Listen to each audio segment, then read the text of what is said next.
इसमें कुछ फॉर्मूलाज हैं जिन्हें हमें ध्यान रखना है। इसके अकॉर्डिंग इस एक्सरसाइज में क्वेश्चंस होंगे। इसमें जो है लाभ प्रतिशत के सवाल निकाले जाएंगे, जिसका फॉर्मूला है लाभ गुणा 100 बटा क्रय मूल्य। क्रय मूल्य मतलब खरीदा गया मूल्य।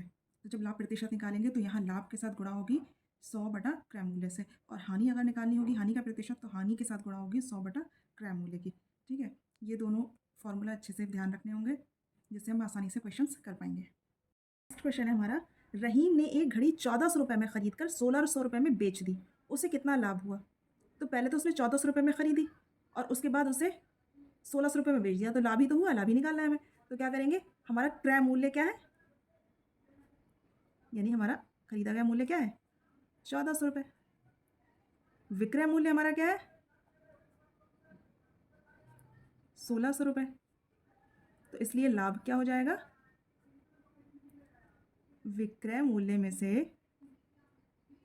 क्रय मूल्य घटा देंगे तो लाभ हो जाएगा, यानी कि 1600 में से 1400 घटा देंगे तो हमारा लाभ की राशि निकल आएगी, यानी कि 200 रुपये लाभ हुआ।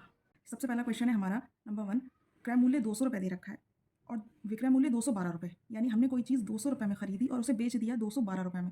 इसका मतलब हमें लाभ हुआ है ना। जब लाभ हुआ तो कितने रुपए का लाभ हुआ, बेचे गए मूल्य में से हम खरीदे गए मूल्य को घटा देंगे, यानी 212 में से जब 200 को घटाएंगे तो 12 रुपये का लाभ हुआ। जब 12 रुपये का लाभ हुआ तो हानि नहीं होगी, तो हानि को और हानि प्रतिशत को हम कट कर देंगे। ठीक, अब हमारा नेक्स्ट क्वेश्चन है, 500 रुपये क्रय मूल्य दे रखा है, 480 रुपये विक्रय मूल्य दे रखा है। इसमें हमारी हानि हुई, क्यों? क्योंकि हमने खरीदा तो 500 रुपये में कोई चीज़ और उसे कम पैसों में बेच दिया, तो हम क्रय मूल्य में से विक्रय मूल्य को घटाएंगे, तो 500 में से 480 को घटाएंगे तो 20 रुपये आ जाएगा, तो 20 रुपये की हमें हानि हुई। जब 20, तो हानि का प्रतिशत निकालने के लिए क्या होता है, सबसे पहले हम हानि को लिखते हैं, उसके बाद गुणा का निशान लगाते हैं, फिर 100 बटा क्रय मूल्य। क्रय मूल्य कितना दे रखा है 500 रुपये। ठीक है, अब हम क्या करेंगे, इन दोनों जीरो से ये दोनों जीरो कट कर देंगे और 5 चौक 20, यानी इसका आंसर आ जाएगा 4। विक्रय मूल्य हमें 495 रुपये दे रखा है और लाभ हमें 45 रुपये दे रखा है, लाभ दे रखा है। तो क्रय मूल्य क्या हो जाएगा, क्रय मूल्य जो है विक्रय मूल्य में से लाभ को घटा के मिलेगा। कैसे, ज़्यादा मूल्य में बेचने पर ही तो लाभ हुआ है, तो इसका मतलब ये कि क्रय मूल्य कम रुपये होगा, है ना। इस मूल्य से तो कम ही रुपये होगा, इसका मतलब इसमें से इसको घटा देंगे, विक्रय मूल्य में से लाभ को घटा देंगे तो क्रय मूल्य आ जाएगा। तो क्रय मूल्य कितना आ जाएगा, जब 495 में से 45 रुपये घटाएंगे तो 5 में से 5 गया 0 बचा, 9 में से 4 जाएगा तो 5 बचेगा और ये 4, यानी 450 रुपये क्रय मूल्य। यानी कोई तो जब लाभ हुआ है तो हानि नहीं होगी, हानि नहीं होगी तो हानि प्रतिशत भी नहीं होगा। एक हीटर 180 रुपये में खरीदा गया और 160 रुपये में बेचा गया, बताइए कितनी प्रतिशत की हानि हुई। तो पहले तो हम लिखेंगे क्रय मूल्य हीटर का 180 रुपये, तो हीटर का विक्रय मूल्य क्या दे रखा है 160 रुपये, तो इसलिए हानि क्या हो गई, 180 में से 160 घटा देंगे, क्रय में से विक्रय मूल्य घटा देंगे, तो कितने हानि हो गई 20 रुपये की हानि। अब हानि का प्रतिशत निकालना है, कितने प्रतिशत हो जाएगी, हानि की मल्टीप्लाई करते हैं हम 100 बटा क्रय मूल्य से। तो हानि कितनी हमारी 20 रुपये की, 100 बटा क्रय मूल्य कितना दे रखा है 180 रुपये। बस 0 से ये 0 गया और ये 2 नियम 18, 100 बटा 9 कम 9 कितना बचा 10, फिर 9 कम 9 फिर बचा 1, तो 1 बटा 9, तो 11 नियम 99 और 1 100 बटा 9 आ गया। तो ये 11 सही 1 बटा 9 की प्रतिशत की हानि हुई। ठीक, रमेश ने एक स्कूटर 36,000 रुपये में खरीदा, वो उसे कितने रुपए में बेचेगी 30% का लाभ हो। तो अब हमें विक्रय मूल्य बताना है लाभ के साथ। स्कूटर का क्रय मूल्य 36,000 रुपये, बेचने पर हमें लाभ चाहिए 30% का, तो 30% का लाभ हमें किस पे चाहिए, 36,000 पे तो चाहिए, क्योंकि हमने तो उसे 36,000 में खरीद लिया, अब हम उसे बेचेंगे 30% के लाभ पर, तो 30% का हमें लाभ चाहिए। ठीक, तो 36,000 30% का लाभ करेंगे, निकालेंगे तो 30 बटा 100 लिखेंगे और अब 2 जीरो से 2 जीरो कट कर देंगे, यानी 1 जीरो से 1 जीरो गया और 1 जीरो से 1 जीरो गया। अब 3 से इसकी मल्टीप्लाई करेंगे तो 3 जीरो जीरो 3 जीरो जीरो 3 चक्के 18 का 88 लगा 1, 3 दिया 9 और 1 10, यानी कि 10,800 रुपये का हमें लाभ चाहिए, उस पर हमें बेचना होगा अपना स्कूटर। तो इसलिए अब स्कूटर का विक्रय मूल्य क्या हो जाएगा, क्रय मूल्य प्लस लाभ, है ना। तो क्रय मूल्य है 36,000 प्लस विक्रय मूल्य है 10,800 और हम इसे जोड़ देंगे तो क्या आएगा 10,800 रुपये का जब हम स्कूटर बेचेंगे अपना, तब हमें 30% का लाभ होगा। रोहित ने एक बछड़ा 2500 रुपये में खरीदा और उसे 6% हानि पर बेच दिया, बछड़े का विक्रय मूल्य ज्ञात कीजिए। बछड़े का क्रय मूल्य कितना है 2500 रुपये। उसे 6% हानि पर बेच दिया। 6% हानि पर बेचा है, इसका मतलब ये किस पे 6%? 2500 रुपये पर 6% हानि पर बेचा है।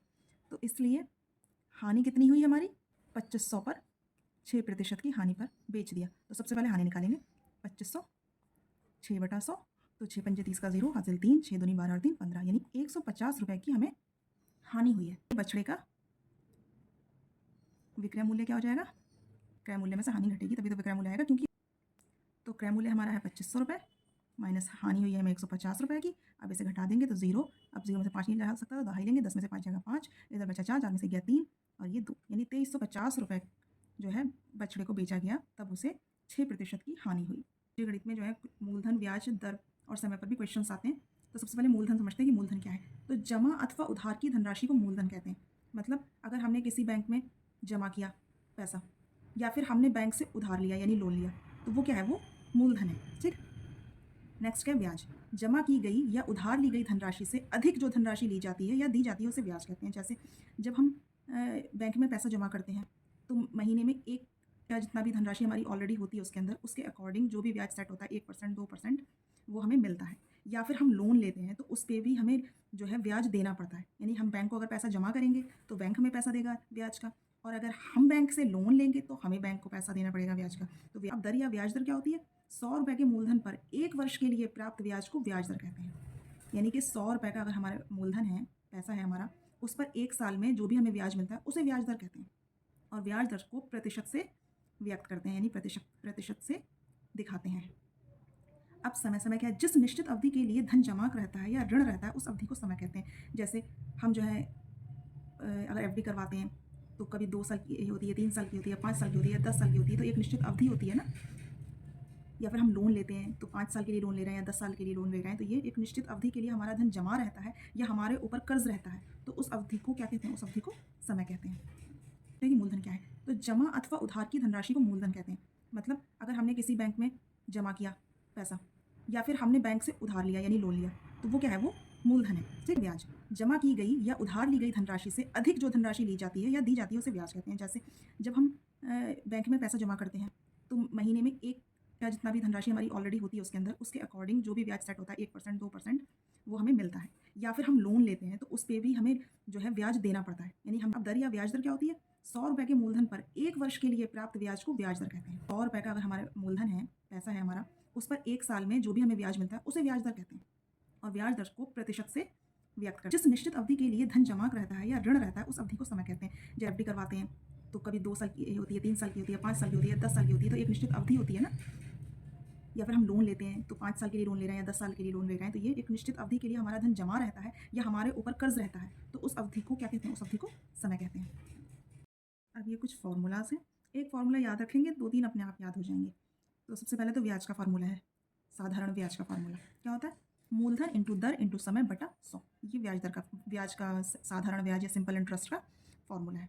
अब मिश्रधन का फार्मूला क्या होता है? मूलधन प्लस साधारण ब्याज, यानी मूलधन में साधारण ब्याज यानी इसको जोड़ देंगे तो हमारा मिश्रधन आ जाएगा।